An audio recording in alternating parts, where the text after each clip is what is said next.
ग्वालियर प्रदेश की विधानसभा में नेता प्रतिपक्ष गोविंद सिंह ने एक बार फिर बीजेपी सरकार को घेरा है। उन्होंने कहा है कि गृह मंत्री अमित शाह के कार्यक्रम के लिए लोगों पर दबाव डाला जा रहा है और जबरन भीड़ इकट्ठा करने की कोशिश की जा रही है। लोगों को खाद्यान्न उपलब्ध नहीं हो पा रहा है और बीजेपी के लोग पीले चावल बांटकर खाद्यान्न घोटाला करने में जुटे हुए हैं। उन्होंने कहा कि जिन लोगों ने आजादी की लड़ाई में हिस्सा लिया उनको भुलाया जा रहा है और जिन लोगों ने आजादी की लड़ाई में हिस्सा नहीं लिया उन्हें महिमान्वित किया जा रहा है। उनका इशारा केंद्रीय मंत्री ज्योतिरादित्य सिंधिया पर था। उनकी दादी और पिता के नाम पर हवाई अड्डा, कॉलेज, स्कूल और अन्य संस्थान हैं। इस पर गोविंद सिंह को आपत्ति है। उन्होंने तो यहां तक कहा कि छत्रपति शिवाजी महाराज ने मुगलों से लड़ाई लड़ी, मराठाओं का इतिहास महाराष्ट्र तक ही है, लेकिन वो ये भूल गए कि एक समय मराठा साम्राज्य 75% देश पर स्थापित था। अकेले पानीपत की लड़ाई में 2 लाख से ज्यादा मराठा सैनिक मारे गए। पूर्व मंत्री और नेता प्रतिपक्ष गोविंद सिंह ने कहा कि आजादी की असली लड़ाई लड़ने वालों को भुलाया जा रहा है और प्रजातंत्र को मिटाकर सामंतशाही लादी जा रही है। उन्होंने कहा कि अगले साल होने वाले मध्य प्रदेश विधानसभा के चुनाव में बीजेपी का सूपड़ा साफ हो जाएगा। जनता महंगाई, गरीबी और बेरोजगारी से परेशान है। वह किसी भी कीमत पर इस सरकार को दोबारा आने देना नहीं चाहती। इसी तरह से 2 साल बाद यानी 2024 में केंद्र में मोदी सरकार का भी सफाया होगा। उन्होंने रविवार को ग्वालियर आ रहे केंद्रीय गृह मंत्री को तड़ीपार तक कहा।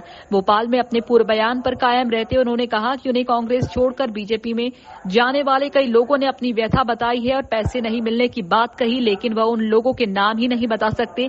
उन्हें ये भी बताया गया कि वे कांग्रेस में अब दोबारा नहीं आ सकते।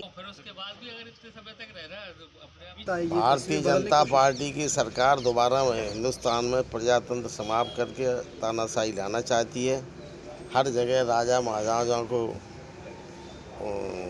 नाम से देश में प्रचारित करने का काम कर रही है। उनके नाम से संस्थाएं, हवाई अड्डे, बस स्टैंड, रेलवे स्टेशन बनाए जा रहे हैं। जिन लोगों ने इस देश की आज़ादी में अपना खून पसीना लगा के शहीद हुए, उनके नाम को न मिटा के पुरानी जो पद्धति है राजा भोज थे, लेकिन आज राजा भोज की बजाय अगर ये भोपाल की आज़ादी के टाइम पे जिन लोगों ने फांसी पे लटके हैं उनके नाम नहीं फोटो स्टैचू लगना चाहिए। उनके नाम से हवाई अड्डे या रेलवे स्टेशन नहीं बनना चाहिए। तो जो संस्था पुरानी है सामंतशाही लाना चाहते हैं और इसी पद्धति पर सरकार चल रही है और प्रजातंत्र में भारतीय जनता पार्टी का न तो विश्वास है न संघ का विश्वास है। इसलिए धीरे धीरे ये जनता के मन में पुराना राजा महाराजों का संपन्न करके उनको महिमामंडित करके जनता का मन बदलने का काम किया जा रहा है। क्रांतिकारी कहाँ, हमें तो दिख नहीं रहा है। कहाँ है कमलापति है, रानी है, हम ठीक है लड़ाई लड़ी उन्होंने, लेकिन किसी ने जिसने फांसी पे लटका उसका नाम नहीं होना चाहिए था।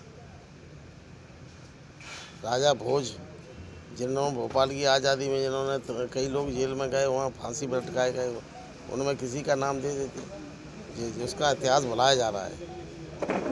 भिंड जिले में सैकड़ों नौजवानों ने आज़ादी की लड़ाई में महारानी लक्ष्मीबाई के साथ दिया। कई लोगों के गांव तोप के सामने उड़वा दिए गए, उनका किसी का नाम नहीं। इतिहास मिटाने का काम किया जा रहा है। सामंतों का इतिहास महिमामंडित किया जा रहा है। किसी ने अगर विश्वास करके हमसे कोई बात की है तो मैं उसको उजागर करूँ। ये हमारे चरित्र में नहीं है। किसी ने उसका भविष्य बर्बाद करूँ मैं। उसने अपनी व्यथा की है और व्यथा मैंने समझी। और जब भारतीय जनता पार्टी के नेता लगातार फर्जी लफाजी करते हैं कि 5 कांग्रेस के विधायक जा रहे हैं, तो मैंने जो हमारे से कहा, हमने सच्चाई व्यक्त की है कि हमसे मिले, परेशानी व्यक्त की, लेकिन हमने उनसे समझा के कहा कि भैया आप वहीं रहिए कि हमारी पार्टी में जो पार्टी छोड़ के गिरा के जाने वाले हैं उनको न तो पार्टी में शामिल किया जाएगा न टिकट मिलेगा। इसलिए आप उम्मीद मत रखिए। 2023 में जनता आज नौजवान बेरोजगारी से आत्महत्या करने को मजबूर है। किसान की फसल चौपट होने, खाद बीज के बेअंदाज़ा दाम बढ़ाने से कर्ज के कगार में बोझ से लद चुका है। महिलाएं महंगाई से चरम सीमा पर परेशान हैं। व्यापारी जीएसटी और नोटबंदी से उनके बिजनेस चौपट कर दिए, इससे परेशान है। आज हर समाज का व्यक्ति दुखी है और सरकार बदलाव चाहता है। 2023 में और आगे आने वाले लोकसभा के चुनाव 2024 में इसका परिणाम जनता देगी। लोहा गर्म है, चोट करना बाकी है।